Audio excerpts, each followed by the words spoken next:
family.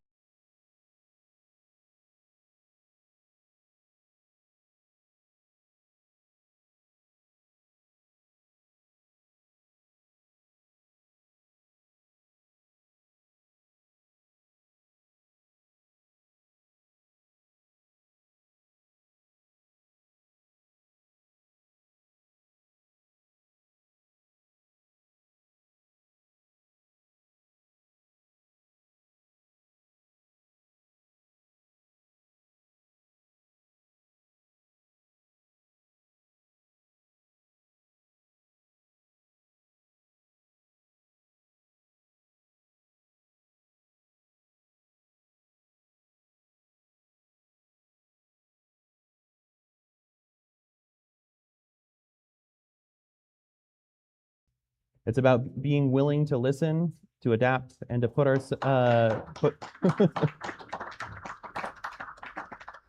and to put results over rhetoric. That's the kind of politics I believe people are hungry for, and what Forward is working to build. So as we move forward today, I want to leave you with this. We're not here just to be another party. We are here to be a better way of doing politics. One that listens, one that adapts, and one that actually works for the people it represents. Every conversation you have, every vote you cast, every effort you make to engage instead of divide, that's how this grows. That's how we build something real. Not overnight, but step by step together. Because at the end of the day, this isn't about left or right, it's about moving forward. So.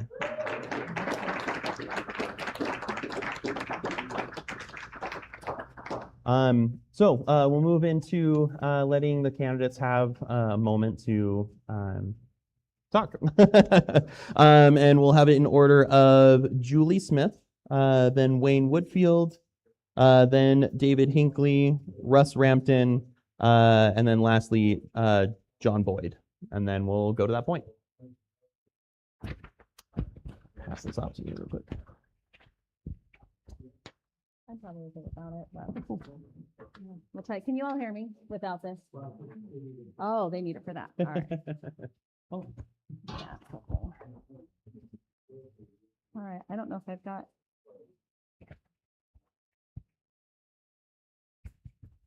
I have not used one of these before. All right. Is that on? Is that helpful? Okay. You can tell my age. I've got paper. You've got digital. All right.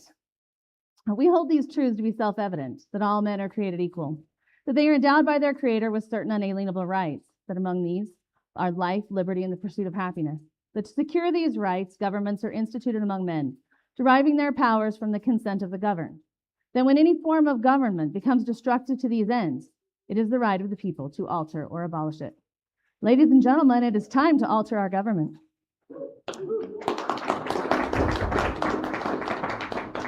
It is time to restore the checks and balances between the branches, and most importantly, to return integrity to America through the honorable actions of its leaders.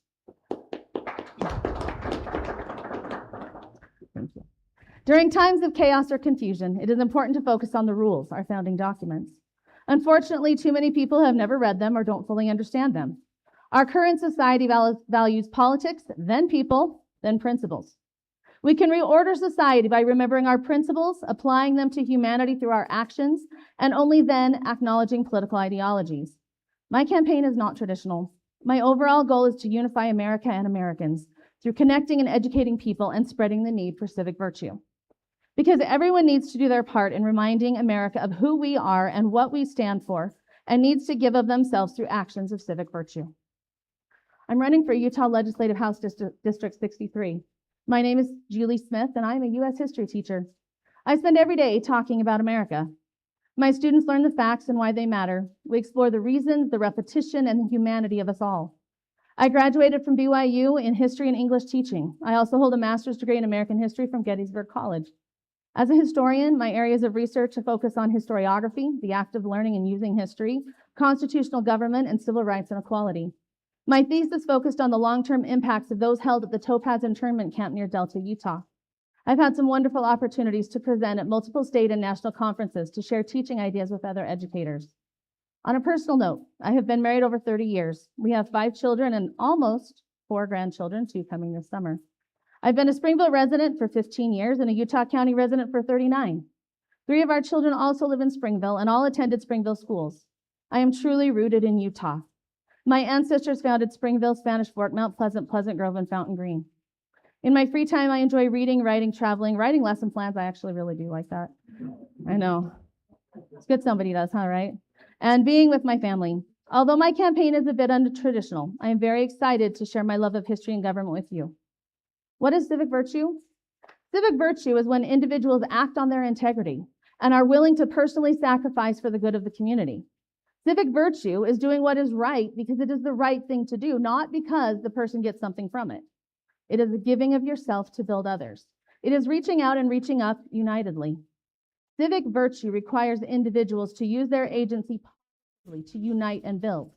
In so doing, the community itself is strengthened due to the sacrifice of the people within it. As more and more people choose civic virtue, its power spreads, strengthening the community, state, and nation. Civic virtue works. How can I use this campaign to spread civic virtue? Well, my platform's simple. Give people the tools they need to educate themselves, help as needed, provide opportunities to serve, spread the good, encourage civic virtue. If elected, work within the legislature to do the same. I am much more concerned about meeting my overall goal than I am about getting elected, but I do need votes to make a noticeable impact and to show people that we can create change. To assist in furthering my quest to spread civic virtue, my website has 12 videos, most only about a minute and a half, that I created to quickly remind people of why all this matters and to help us all refresh our knowledge of civics. Video titles include, "Why is the other side so stupid?" It's really not what you think. Does where you get your news actually matter? Yes, it does. What does the Constitution say? And can we break the two-party system, and why would we want to? It is my hope that as you will visit some of these sites, to remind yourself of what you need to know and understand as an American to better help us unite again. Also on the website, you will find quizzes to test your knowledge of both the United States Constitution and one on our founding principles.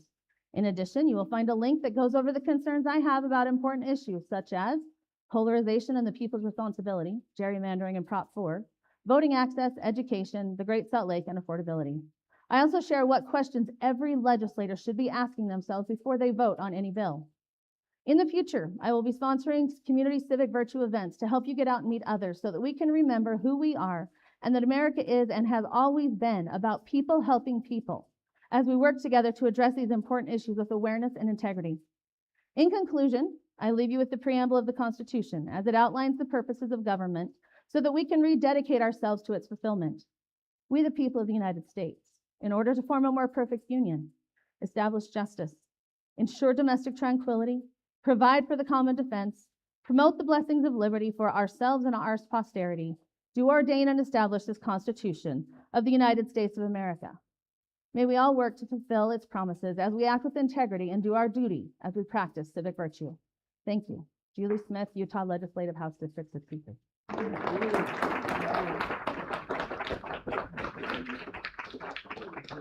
I also have a QR code for the website, and I will put these wherever you tell me to.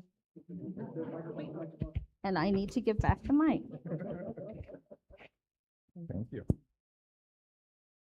I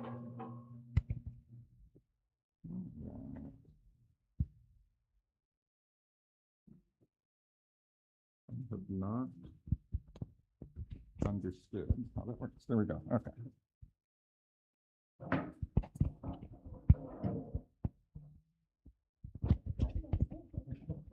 Is that there? How's that? Okay. I usually like to wander around. I'm tethered to the podium, but that's okay. Done. Okay.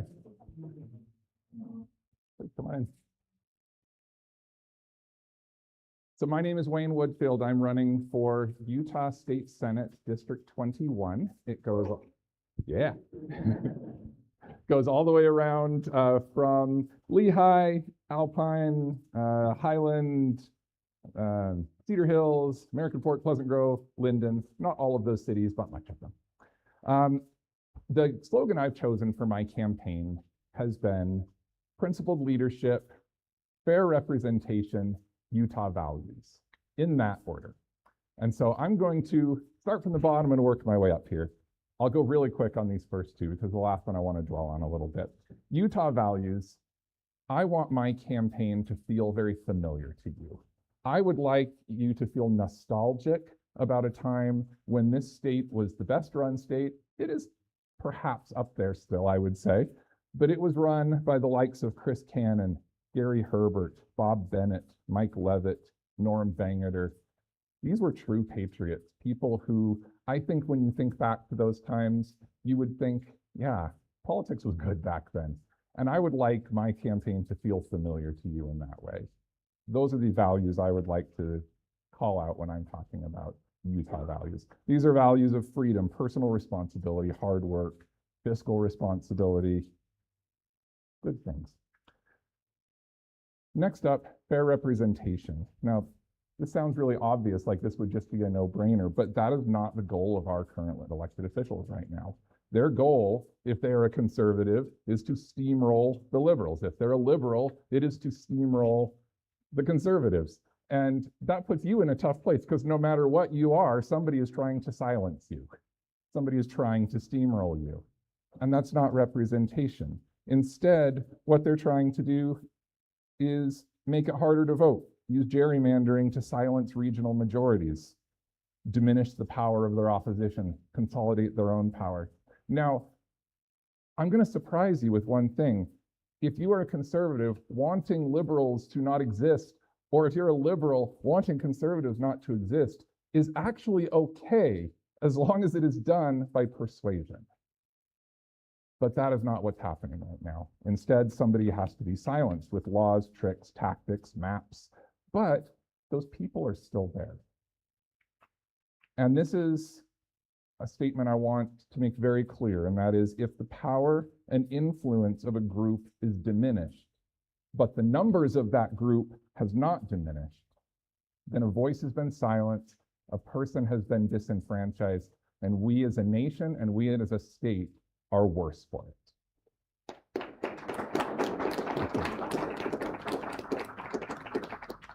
Every belief that is out there is built on life experience, and that is a life experience that matters. And if it matters, then I owe it to myself to listen to that person, to come to understand that perspective.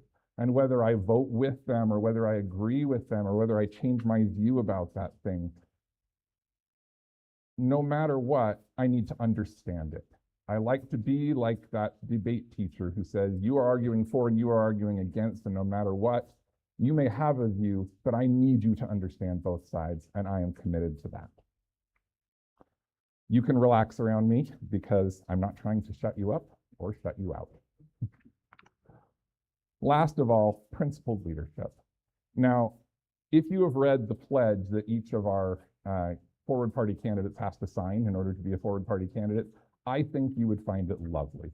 They are our principles. I will probably post it to my Facebook shortly. But I want to also call out what principled leadership is not. Principled leadership is not fighting against the citizens that they represent or trying to deceive the constituents that they represent.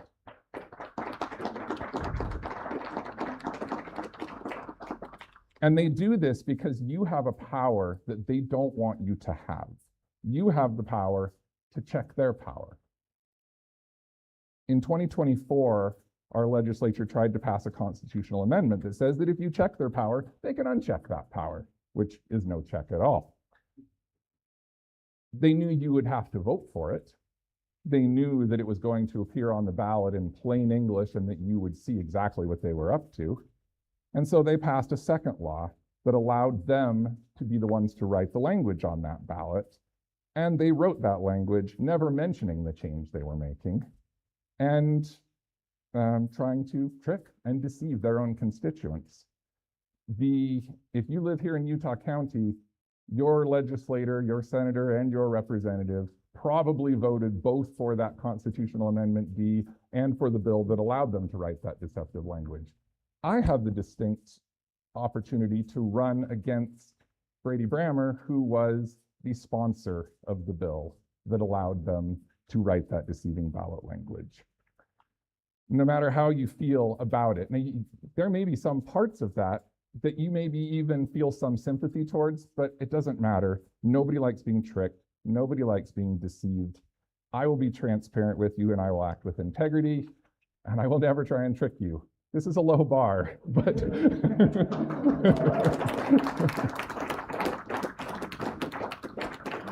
I would like maybe just one sign that says Wayne Woodfield's for Senate. I will not try and deceive my own constituents. So I have run into the sentiment once in a while with the people I've talked to that said, what is the point of all this? You probably are not going to win.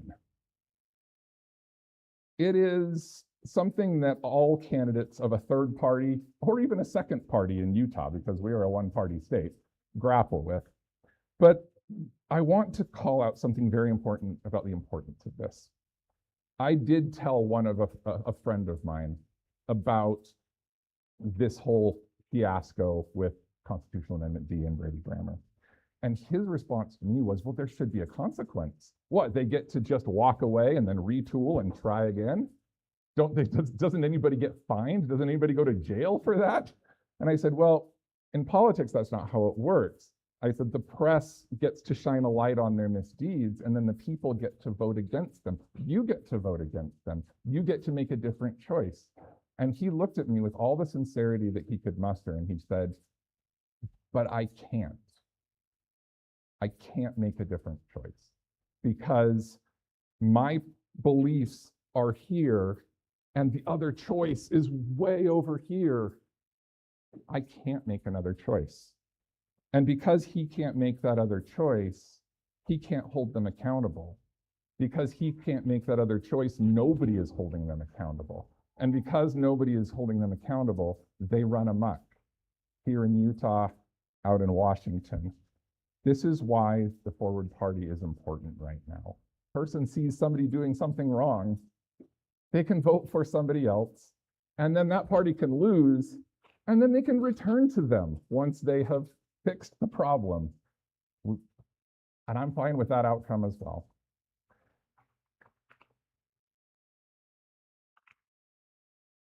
I think probably the most poignant quote that has come out of politics in the last 10 years was actually uttered by Donald Trump when he said, I could stand in the middle of Fifth Avenue and shoot somebody and I wouldn't lose any voters. That quote was proven in the moment it was said, because in saying it, he did not lose any voters. And that is the exact phenomenon that I'm talking about here. When he said that, that was a declaration that we now live in an authoritarian country with democratic laws. But that's not a thing that can last, because whenever you live in an authoritarian country with democratic laws, those democratic laws then become inconvenient. Our legislature in our last session found some of those democratic laws very inconvenient, worked to diminish the independence of the judiciary, tried to remove your right to check their power, tried to remove judges' right to check their power, tried to institute laws that made it so that judges were accountable to the legislature if they made rulings that the legislature did not like. So vote against them. And if you feel in your heart, but I can't, first of all, that person I talked to was dead wrong. He absolutely can. I have shouted this from the housetops over and over and over again. It is always better to vote against corruption first, swallow that thing that you hate, and then come back to your party after they've fixed their problems. The last thing I will say along these lines is, to the person who said we can't win, we can win. Everybody I have spoken to so far, who I have been able to convey who we are, not left, not right, forward, and what we're about, they have looked me in the eye and said, amen, brother, I'll vote for you. And I would say that happens about 75 or 80% of the time. So what do we lack? All we lack is the outreach. All we lack is the funding. All we lack is the word of mouth getting around. And that's happening. And I hope that you will take a minute to find the websites of the various candidates you will hear from today. First and foremost, mine, of course. And find the donate button on there. throw a few dollars into the campaign kitty for these guys. Every dollar that you donate will change a heart, will change a mind. I'm Wayne Woodfield, Senate District 21. Thank you.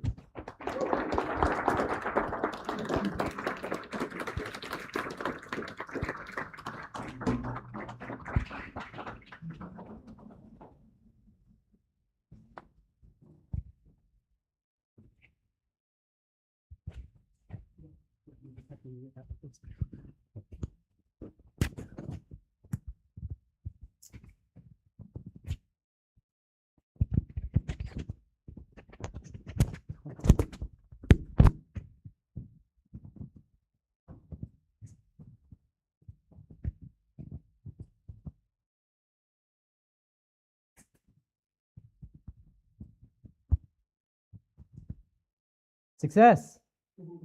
All right. Thank you, everybody. My name is David Hinckley. I am the vice chair of the Forward Party of Utah, and I am running for Utah County Commission this year. So you're all my voters. Yeah. All right. I want to start by saying something that might be unusual. I don't plan on saying my own name very often in this campaign, all right? Because this campaign is about us. It's about what we are building together. Now, this may not be a good strategy for most of the races, but I want to take a few minutes to tell you why I believe it's a winning strategy in my race and why I think that this year could be a genuine turning point for the Forward Party in Utah County. First, I want to tell you a little bit about the job that I'm running for. Utah County Commission is the perfect role for the Forward Party. It is not a glamorous office. It doesn't get on the front page very often. It touches people's lives in real, concrete ways every single day. The commission oversees how your property taxes get spent. It sets the budget for the sheriff's office, the county health department, public works. It shapes policy around land use and housing policy. It coordinates with cities, with the state legislature on behalf of the entire county, all the governments, with agencies and universities and school districts. So it's the kind of work that really requires that we dig into the details, bring people together, and find solutions that are not ideological, but are practical. Doesn't that sound forward, or doesn't that sound perfect for the Forward Party? That's exactly why we need a Forward Party candidate in the county commission office. Not left, not right, forward. Not big government, not small government, smart government, right? Transparent government, government that respects the taxpayer, looks at the data, actually tries to solve the problems instead of scoring points.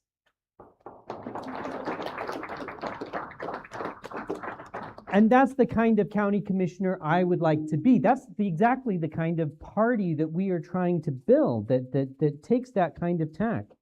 Now, here is my honest theory of this race, because I think you deserve that. I am not going to win a county-wide name recognition battle.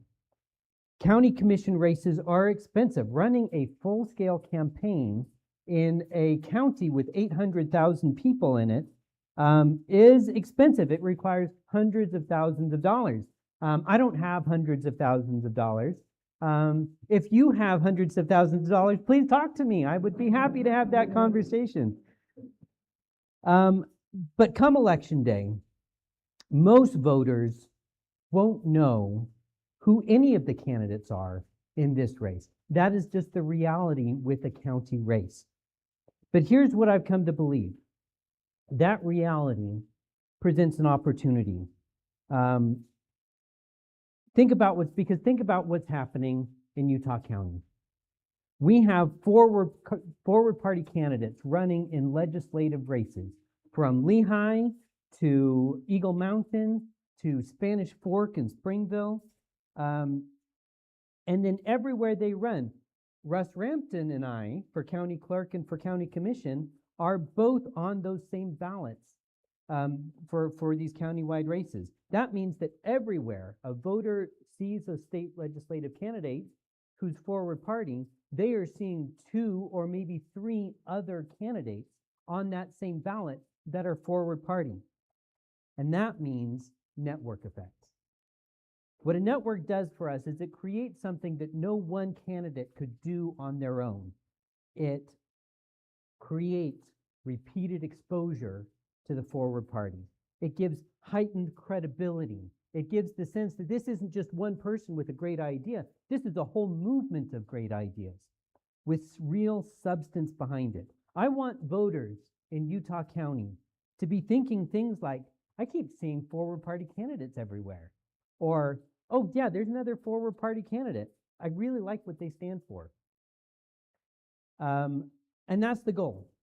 That's the goal, not just to win my race, but to make every forward party candidate in Utah County more credible, more visible, more viable. So here's what my campaign is actually going to look like. I am going to be spending this year in districts where we have other forward party candidates. I'm going to be distributing forward party door hangers and yard signs, spreading our message, not left, not right, but forward, to as many voters as I can reach. I will be fundraising. I'll be recruiting and engaging volunteers who can then turn and help those legislative candidates as well. Saying my own name, building my own reputation, that helps in one race. But building the forward party name, that helps in all of our races this year and next cycle and the cycle after that. And here's the thing. I know that for county commission in bright red Utah County, beating my Republican opponent is going to be an uphill battle. But I genuinely believe that I can come ahead of the Democrat. I can come out ahead of the Democrat in this race, especially in the districts where we are most active, even without a massive campaign budget. A good website, a solid social media presence, the FWD next to my name, in a county where people keep on seeing that name and they know what the forward party stands for. If we win in some of the races this year, like just let's think about this future going forward. If we win outright in some of the races this year and we come in second in others, it changes the narrative for the forward party in Utah County. It tells candidates, potential future candidates, it tells donors, it tells voters, the forward party is not a spoiler. If anything, the Democrats are the spoiler. And if you are serious about winning, or you're serious about helping finance a campaign, you're serious about seeing somebody get in office and you want to be, or if you want to be that candidate and you're not an ideologue, you run with the forward party because it is the most viable route to actually creating change in the legislature and in office. So this year, as we fight like mad to win in some of these races, to come in second in others, and to, in the process, let everyone in this county know who we are and what we're about, I hope you see the vision of how what you do this year is going to change politics in Utah.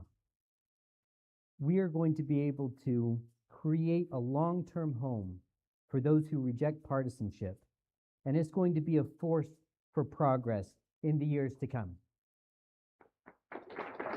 That is what we're building. That's what's possible. I am grateful to be a part of it. I'm grateful for every single one of you. I can't wait to get to work. Not left, not right, but forward.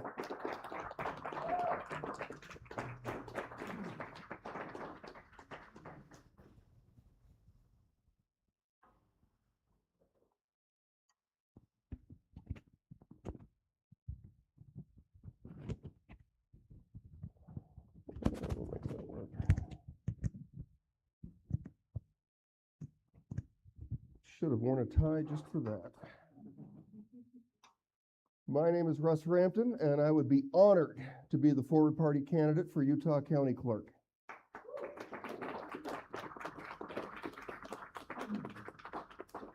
In 2024, my then 19-year-old son brought me his ballot.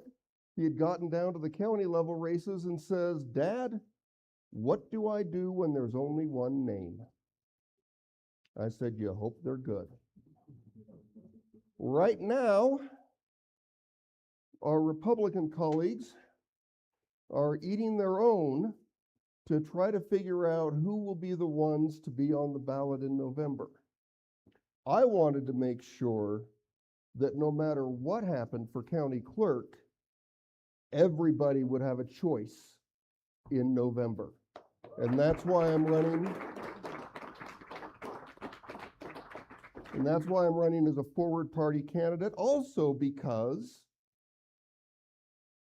the Republican Party, particularly in Utah County, I have seen it drifting more and more from what it used to be. I have seen it drifting from principles of good government, and I found those principles of good government in the Forward Party. Let me talk to you about some of the key themes of my campaign and how they tie in directly to Forward Party values. The first is that I will put the rule of law over partisan loyalty.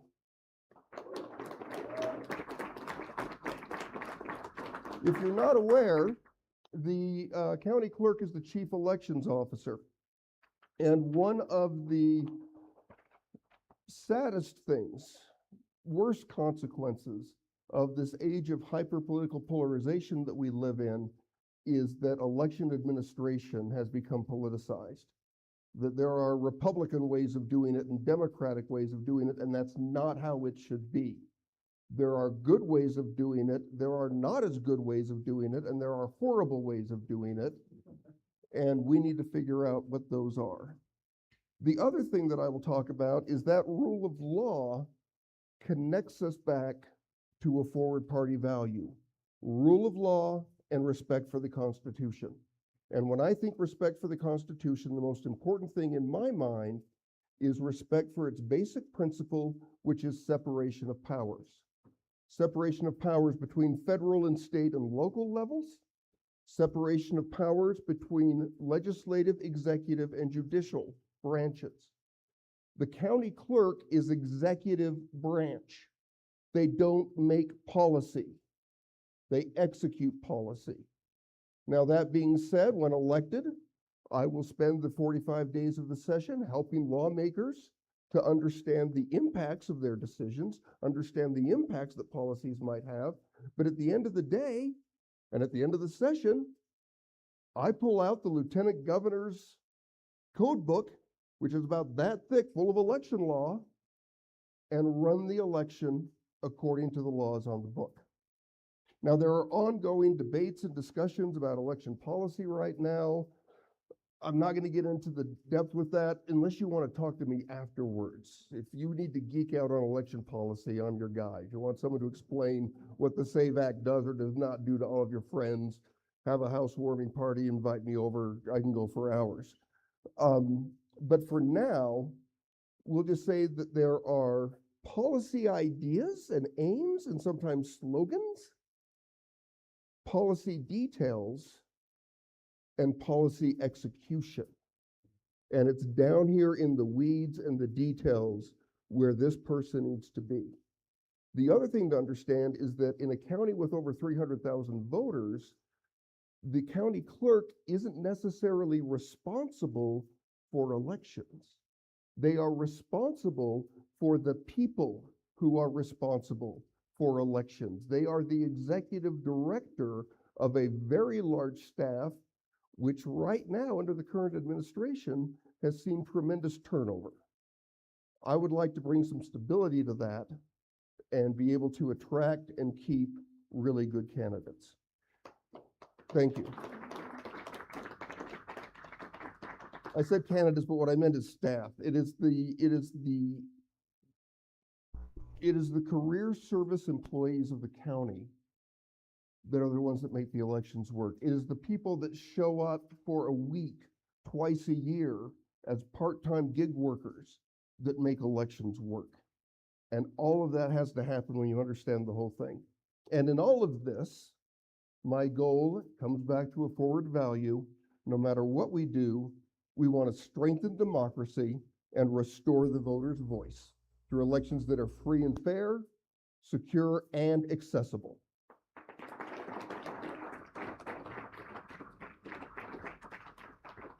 The second theme of my campaign is that I consider myself a pragmatic problem solver.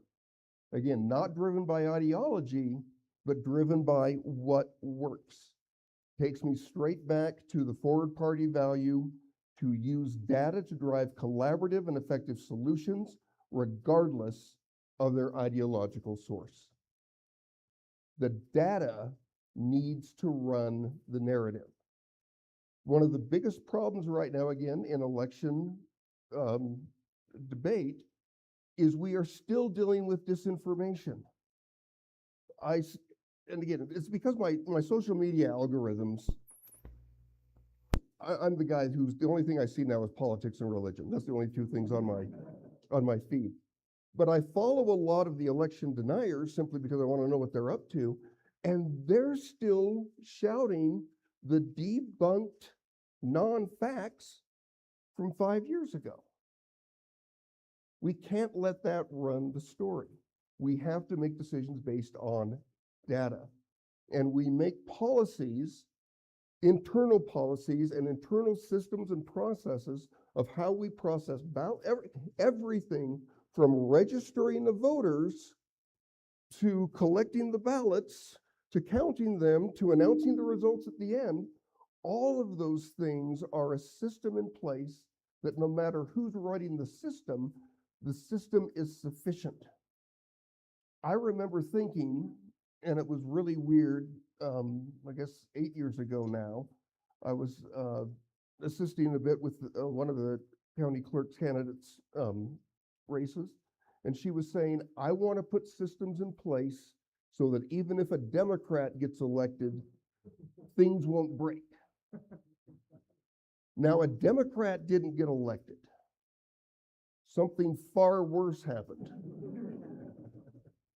But the institutions held. The systems are holding. Barely, but they're there. But we need someone in place to go back in and strengthen those systems because they know how to build those systems through things that are both, say both, but there's three things, that are ethical and effective and efficient. Those are the three values that drive any process I'm trying to build.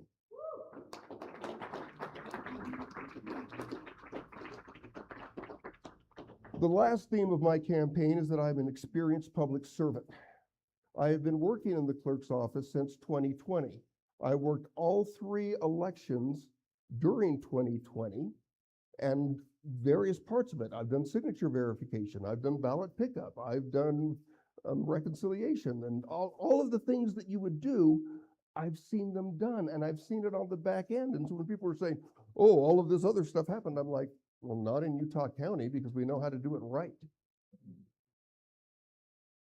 It's been an interesting, as I've stayed there, I now work in the marriage license division, and I have a strained relationship with my boss, the current county clerk. The unspoken agreement is that I don't talk about elections at work, and he doesn't sabotage the work I'm doing in the marriage license program. This is the other thing that I could talk about for hours, but Utah developed the first of its kind, completely digital marriage license system, and everybody who uses it loves it. Yeah. By freak coincidence, it was ready to go in May of 2020. And when everything was being shut down because of the pandemic, we kept issuing marriage licenses. We kept marrying people. We helped people continue to move forward in their lives with those important milestones because we had built this thing. And people are like, how did you predict that we would need all of this? And the answer was simple. We didn't plan a service to operate during the pandemic. We planned a service that was a great service. And when you've got a great service, it overcomes any manner of obstacles.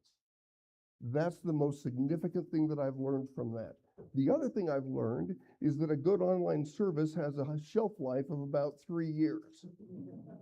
And so we are in our third, now fourth iteration and other branches that we're doing to support all of it. And this leads me to other forward party values that, again, I take as my own. And I remember the first time I read them on the forward party values page, I thought they stole this from me. When you work with people, when you serve people, you need to remember that those people, number one, have individual liberty, the ability to make their own choices within the realm of the law. Number two, they still have personal responsibility. One of my funnest things to argue with online with people about vote by mail is they say, well, you just make it so easy and they don't have to do anything.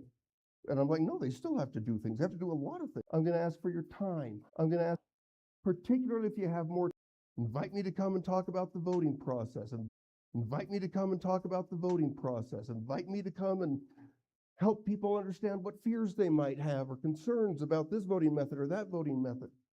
Would love to come and do that. The last thing I'm going to ask for is your vote, both today, because that's critical, and again in November. As others have said, I am not naive to the challenges of a third or second or whatever we want to consider a party, of a non-Republican in Utah County. I am not naive to that. But I've already beat the independent Americans who ran people in the last two clerks races because they didn't run anybody this time around.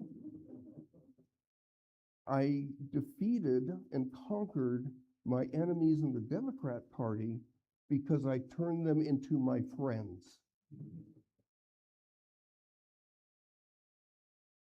They don't give out silver medals in politics, but that's what I'm playing for. But there could be something big. And again, a lot of this is going to depend on what happens and who emerges out of the Republican nomination process. Waiting to see how that looks. That's going to really change the trajectory of my campaign. But I'm still in it for the long haul. I'm in it to win it. I'm in it to be a credible candidate. I'm in it to be a flag bearer for the forward party. I'm in it so that people see that FWD on the ballot and say, oh yeah, those are those guys that aren't left, aren't.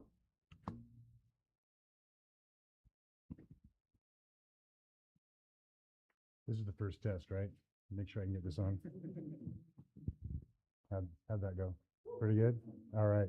Hey, thank you. I think I'm the last speaker, if not almost the last speaker here. I want to say, first of all, thank you for coming out here on a Saturday afternoon. You could be doing other things, many other things. So thank you so much. And I want to say I'm just so impressed with the speakers before me. I know them. I know a lot of them, most of them pretty well. And I agree with everything that they've just said. Julie, Wayne, David, Russ, thank you for your words. And I also want to say thanks so much to the Forward Party staff that have been so supportive of me over the past several months as I've kind of taken this journey. Also Karen, where's Karen? There's Karen. Karen is I met Karen 35 years ago and she's still married to me. And I'm really grateful that she is here today. It's been from the time that we met so many years ago until now. She's been white knuckling this ride with me over the years. It started with we met and got married about 2.5, 3 months after we met. And 3 days after we got married, I was deployed with the Marine Corps for the Gulf War in 1990, and I was gone for 9 months. So she had to act like a BYU student again, single, while I was out doing my thing. And they sent us to Japan, and that war ended pretty quickly, so we didn't have to rotate in, which was nice. So I'm just honored to be here. I just feel a great energy in this room, and I love it. I'm going to tell you a little bit about my journey. By the way, we live in Utah. We've been in Utah 25 years. I'm from Alaska. She's from Los Angeles. When we met, we didn't think we would live in Utah for our whole marriage, and we have, and we've grown to love it here so much. We've raised 7 kids. We still have a couple of teenagers at home, but we're kind of calling it good. We think they're pretty raised by now. They know how to warm up a frozen burrito, so we're in pretty good shape, I think. Last February, I watched as a heroic President Zelensky of Ukraine, looking for help for his beleaguered country, as he sat in the Oval Office and was verbally attacked and bullied by the current executives in power in our country, saying that he wasn't grateful enough, blaming him for the war that was started by a power-hungry dictator. And something inside me said, I can't just sit here anymore. I have to do something about this. So I did something very simple. I went out and I bought a 3x5 foot Ukrainian flag. I went to Home Depot and bought some long PVC pipe. I drilled some holes in it. I got some zip ties, and I made a big Ukrainian flag fastened to that PVC pipe. And then I stood on a bridge in Lehigh during rush hour, and I waved that Ukrainian flag during rush hour. I had to get my angst out. I had to do something. I couldn't just sit there anymore. And I got a lot of supportive honks. I was grateful for that. Then when I started hearing about the rhetoric related to Canada and the 51st state and those kinds of things, I went out and bought a Canadian flag. And I stood on that same bridge, and then I was holding both flags.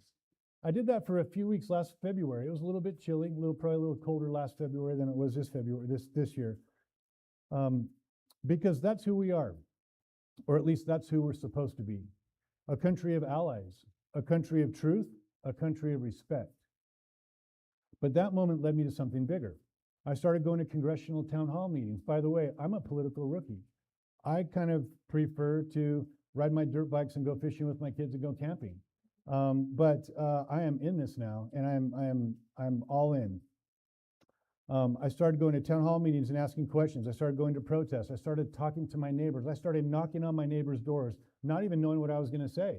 I just wanted to find out if I was crazy or not. So I started knocking on their doors. Then my wife Karen joined me, who's even more passionate than I am. In fact, anyone who knows her knows that she should actually be here and I should be back there. And I tried to get her to do it, but she is supporting me in this endeavor.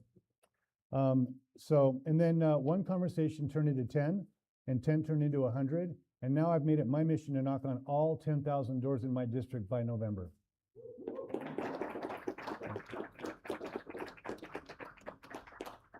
And run as a forward party candidate for House District 53 in Lehigh, which is where we've lived for 25 years, which the district includes East Lehigh and a little bit of American Fork. I knock most evenings, and I've been doing this since September. So I've knocked for about 7 or 8 months now. First, for the first 2 or 3 months as a non-candidate, just as a concerned citizen, and then since November, I've been knocking as a candidate. And I've knocked on 3,000 doors so far.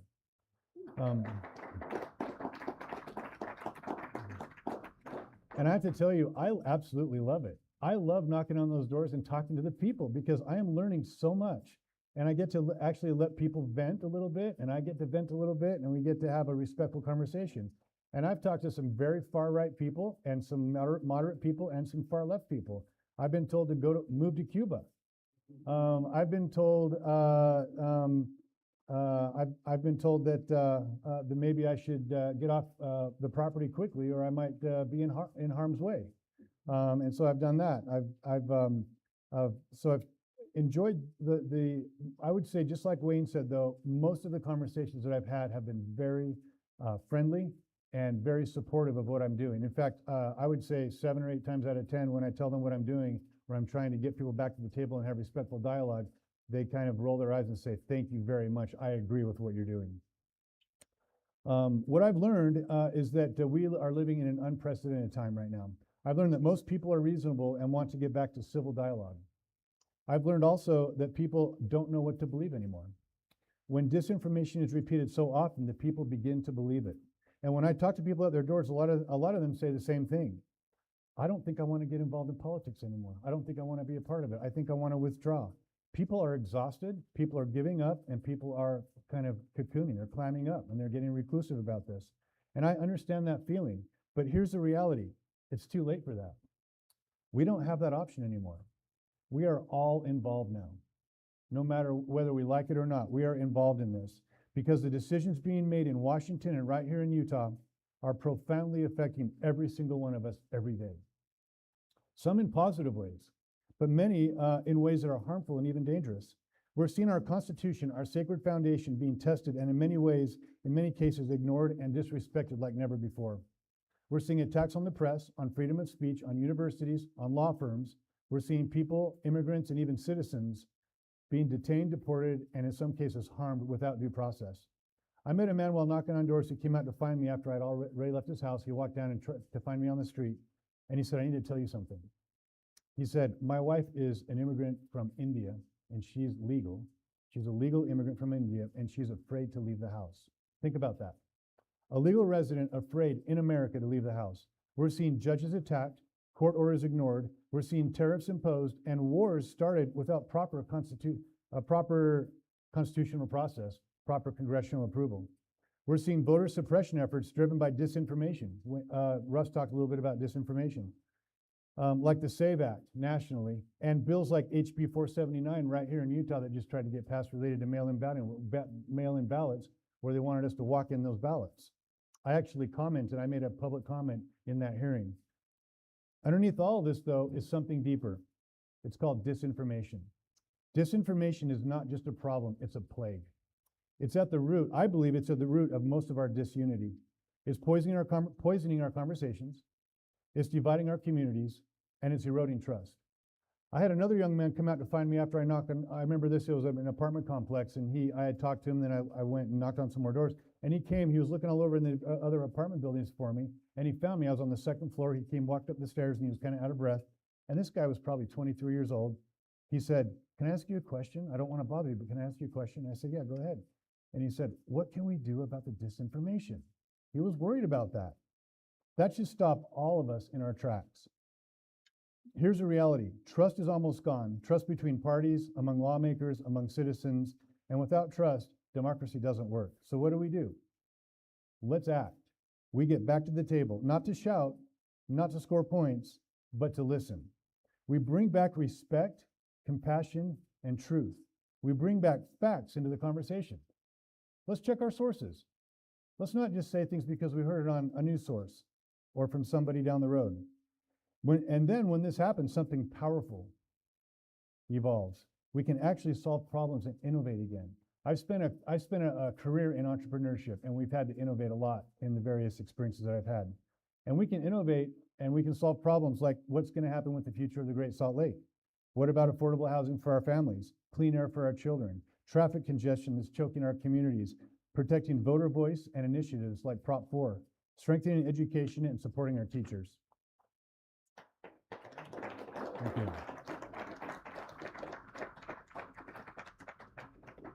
These are not Republican issues. These are not Democrat issues. They are Utah issues. They are American issues. And this is where the Forward Party comes in. Because let's be honest, the two-party system is not working. The Founding Fathers did not intend for us to have a two-party system. There are a couple of great quotes that I won't recite right now from John Adams and George Washington that said, "Beware of the two-party system because it'll devolve into tribalism like it is now." We need something different. We need a movement that says, and I'll say it again, I said it a couple times today, we need a movement that says not left, not right, forward.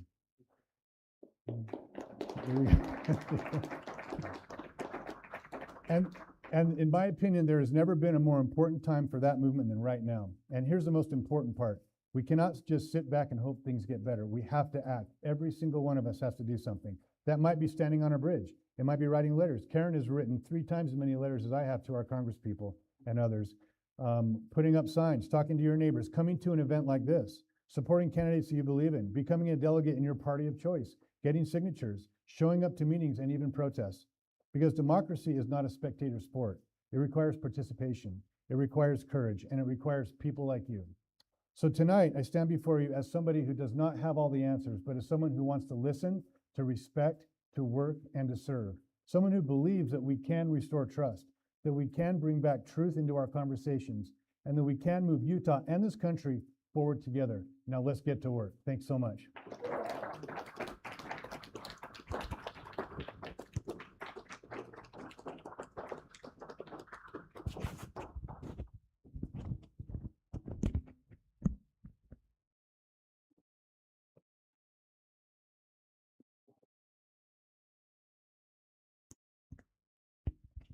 All right. I'd like to just thank our candidates, the 5 candidates that have spoken. Good job. Let's give them one more round of applause.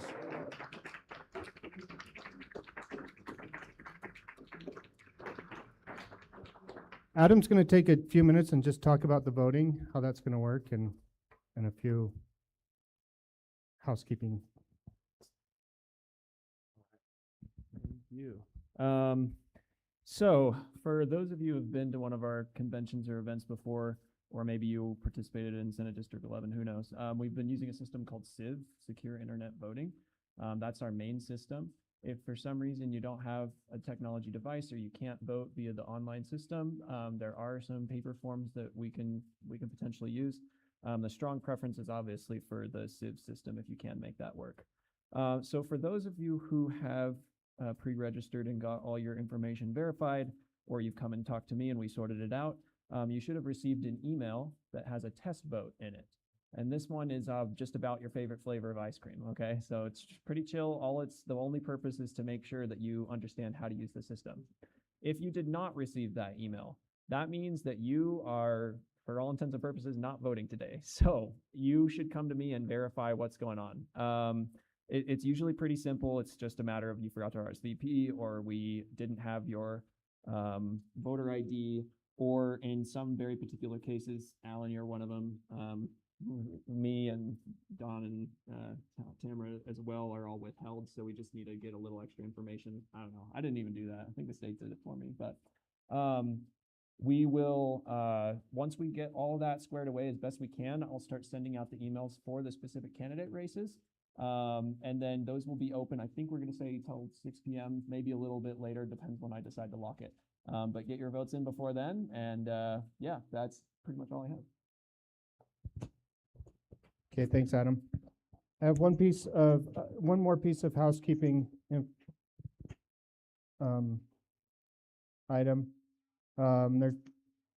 As we were reviewing the bylaws in leading up to the convention, it was recommended we made one change. It's in section 7, item number 4. Talks about grievances and removals from committees. It was just suggested that we add the line that says that,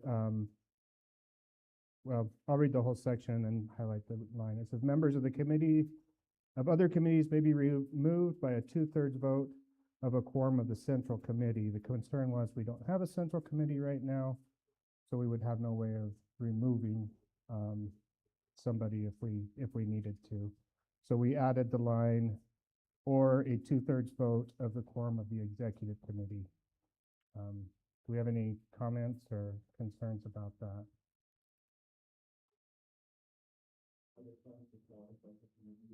That's a great question. Yes, there is, and I want to get on that as fast as possible. No, it'd be the county committee, so it'd be myself, Tanner, and Ethan. State level, yes, that's county level. So this is county level, not state.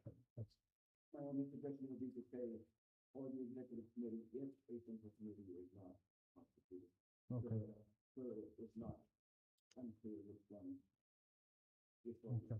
Okay. I like that idea. I'll write that in. Do we need a proposal? Yeah. Okay. All in favor? Aye. And then David, did you have a comment on it? I was going to make a formal. Okay. I was going to move that we adopt the language as presented. Do I have a second on that? Second. All in favor? Aye. Any opposed? Go ahead. Having been involved in the Republican Party for quite a while, one of the things I really thought back in there, they had a special committee and they wanted to pass something. So the central committee wouldn't go along until the executive wanted. So the executive had a secret meeting, which they didn't invite. The central committee, they only had like 50 out of 200. And then they vote at the early level. I don't know how you do that, but it's something I would think would be wise. Thank you.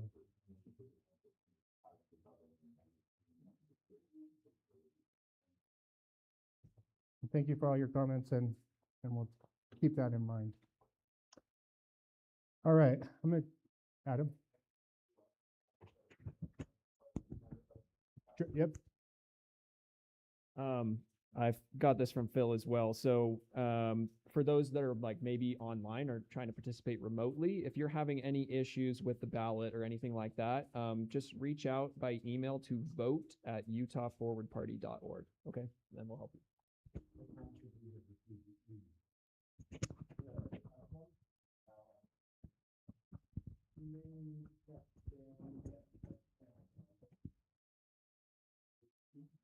All right.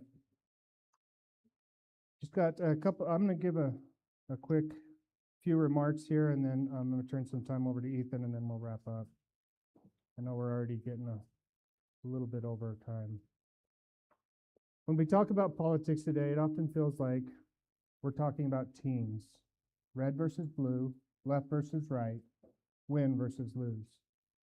But as members of the Forward Party, and especially as those of you stepping up to run for office, we have to ask a different question. What if politics was never meant to be about winning at all?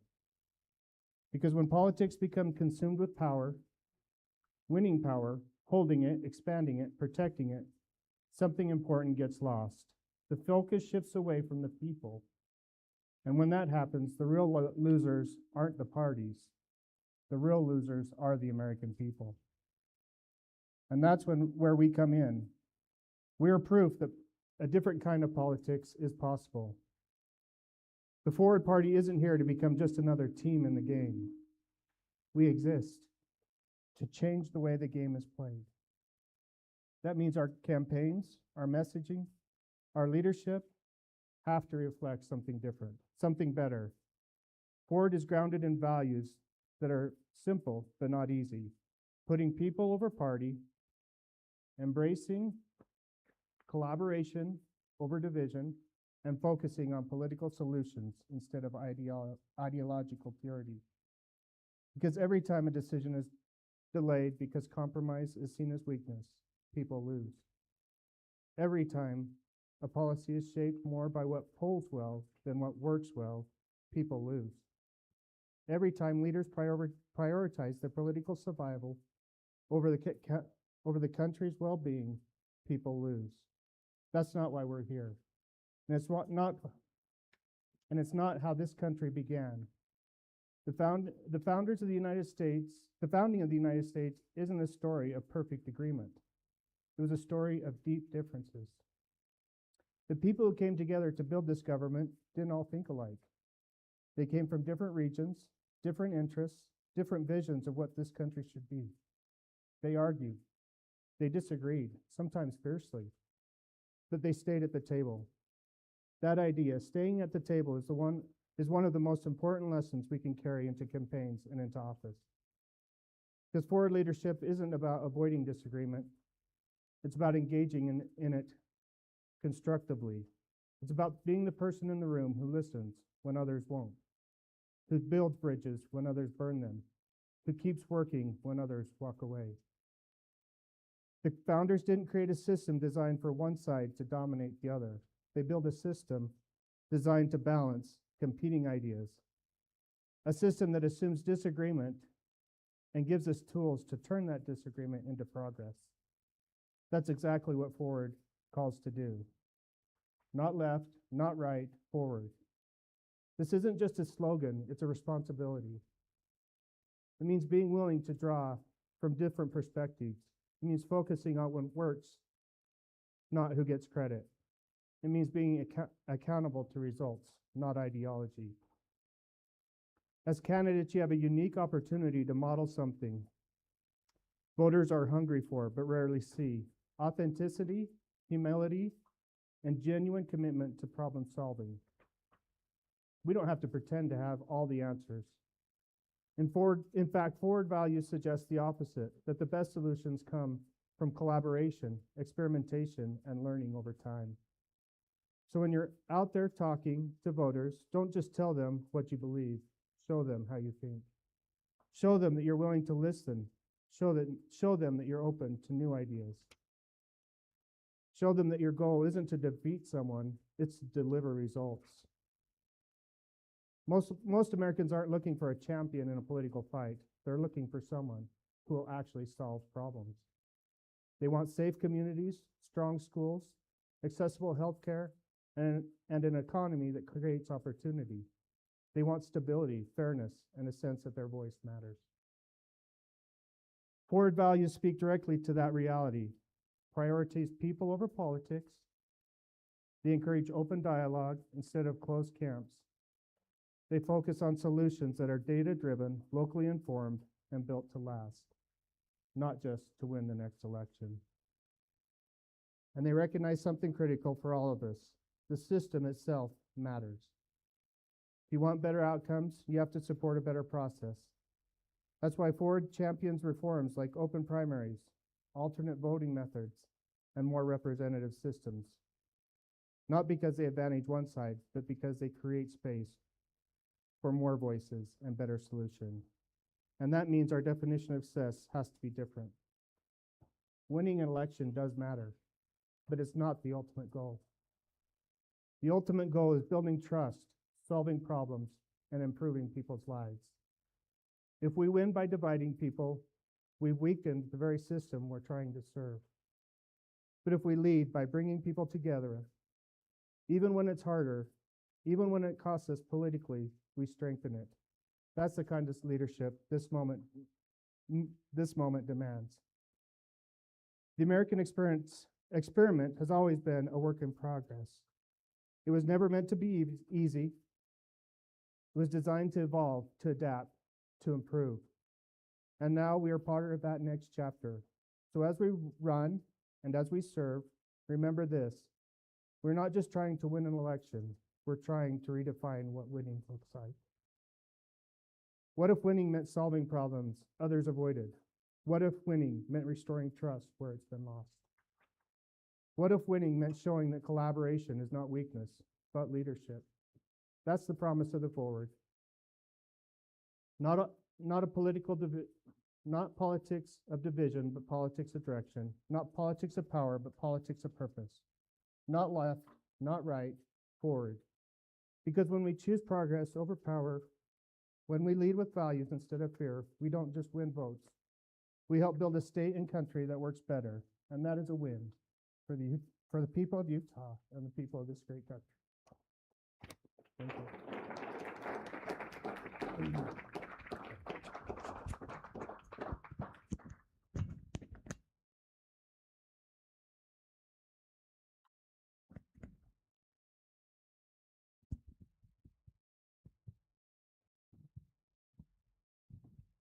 Testing. All right. My name is Ethan Adams. For those of you who don't know me, I've kind of been in the third-party circle for a long time, and it's great to see so many familiar faces. I'm the secretary for Utah County, and if I don't know you, as I've come to see some of you in the door, I hope to know each and every one of you, at least by the time I leave today. Because we really do need all of us together when that happens. Political change is not something successfully achieved through individual effort, as many of us have come to find out. But individual expression or inspiring ideals alone are also insufficient.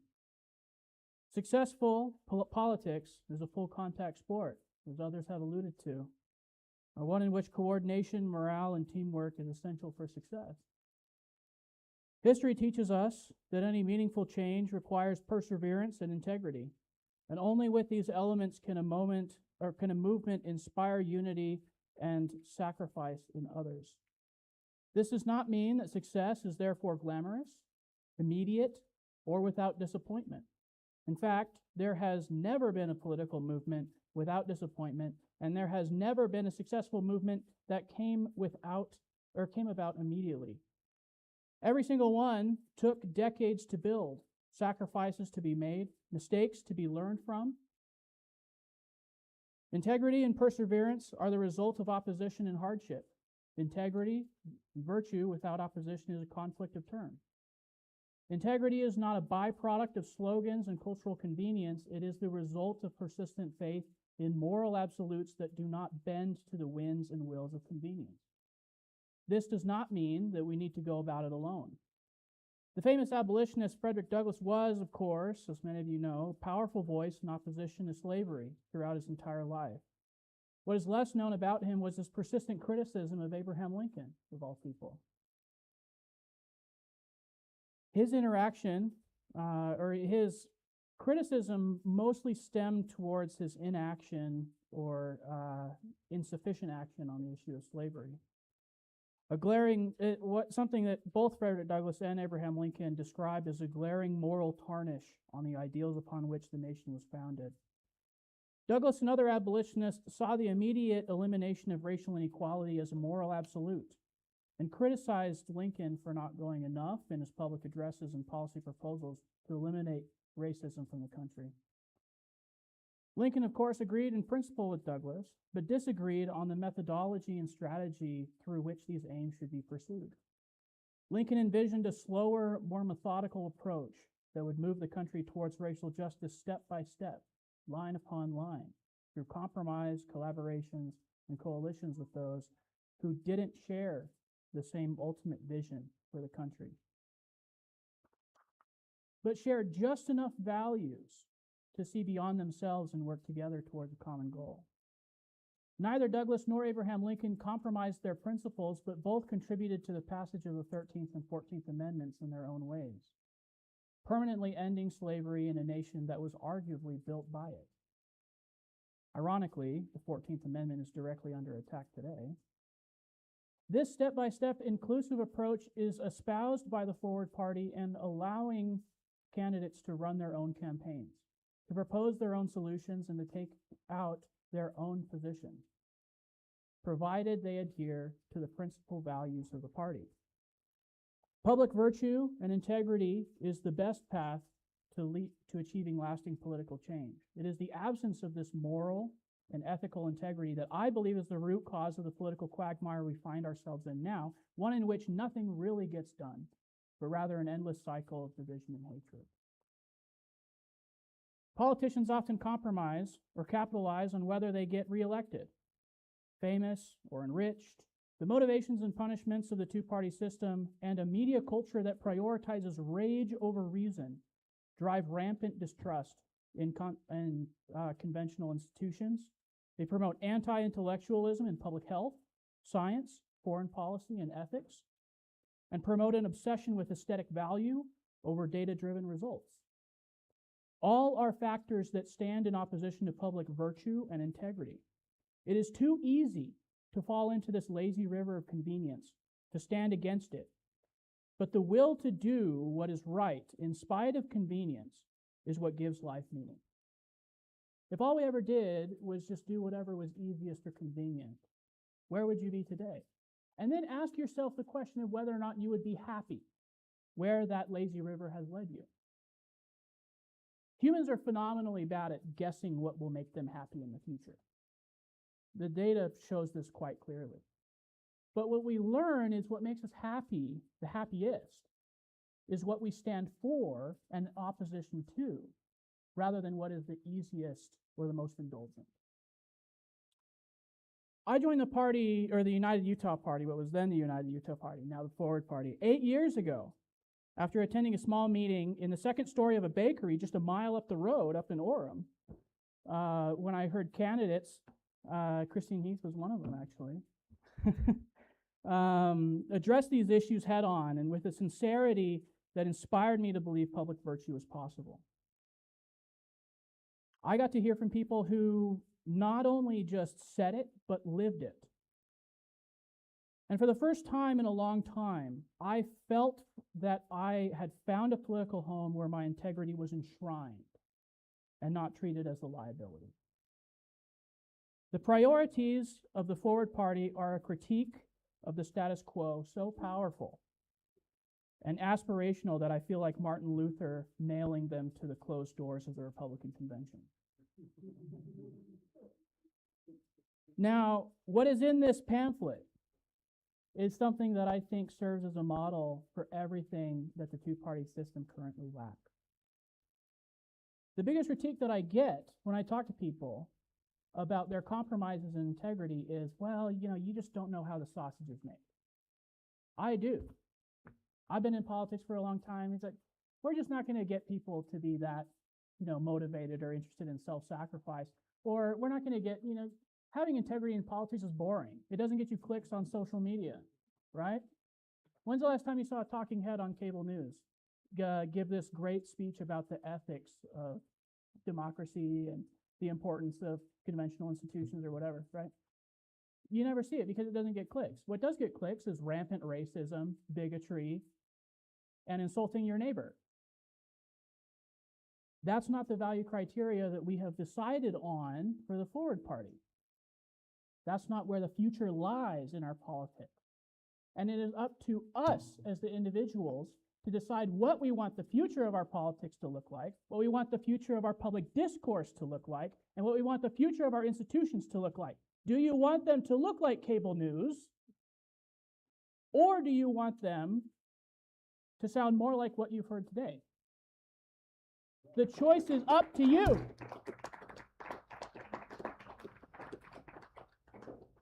Then comes a question of how you get there.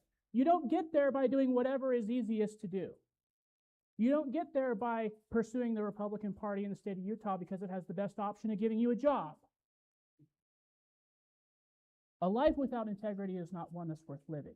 And many of you in this room have learned that the hard way. I know I have. The question becomes, how do we maintain our integrity while also achieving success? I think David laid it out just fine. You achieve success by doing what this pamphlet sets out to do, which is to improve our public discourse and to achieve the results and admirations that we all know are right, but do not yet see. There's an element of faith in that. To have a belief in things that are hoped for, but sometimes not seen. I don't know about you guys, but I've seen a lot of that today.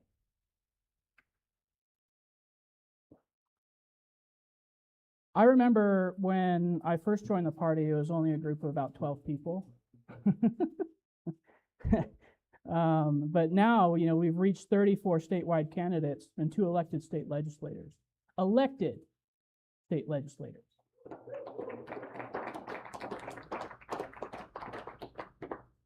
I've had the privilege of being a part of an election that has never before happened in the history of this state. I've had the privilege of co-founding a nonprofit political organization with people I've met through the party. I've been able to work side by side with many candidates that I can be proud of. How many people outside this room can say that? All of which has only been possible through this party and at this moment. So, I'd like to close by putting that same question to you. What does the Forward Party make possible for you? And what can you do to make those possibilities happen? And with that, I'd like to thank each of you for being here and for walking the walk. And I'd like to close by asking if there's any questions that anyone in this room has, either for the future of this party, for the candidates, or for what they can do to make this vision a reality. Thank you.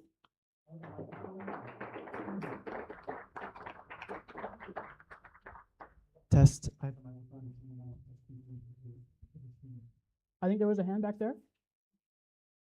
For races that don't have a party member running, like what is the plan for endorsements or finding candidates that align best with them?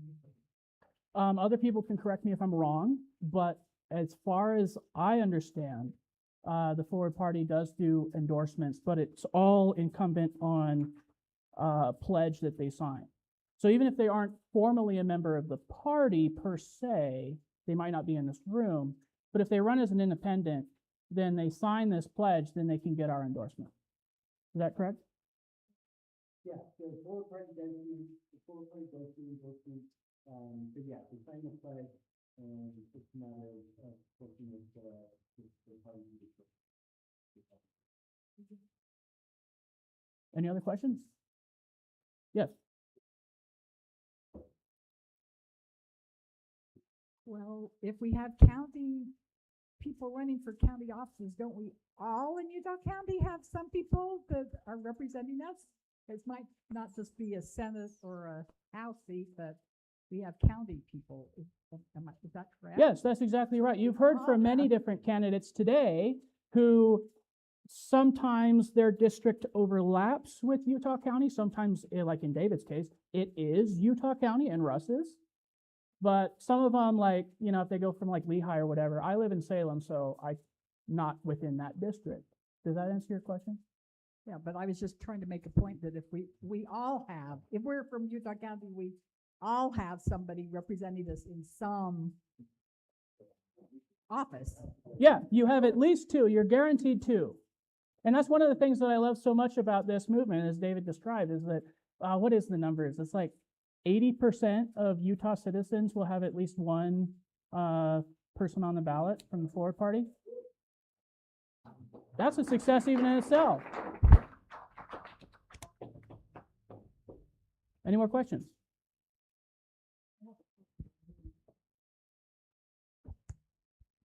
Sure. Resist. So no one gets elected on their own, and we have some ideas on how you can support each of the candidates. There's a paper in the back where you can come talk to me on getting ideas on how to support these candidates to get elected. If that's all, I'll turn the time back over to Don.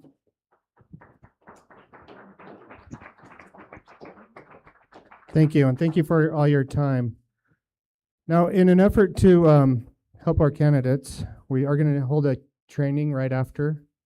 So we're going to invite everybody to move out into the hall and mingle and network and do everything we can so we can get really focused right away, hit the ground running, and get some training taken care of. So appreciate everybody's time. Sure.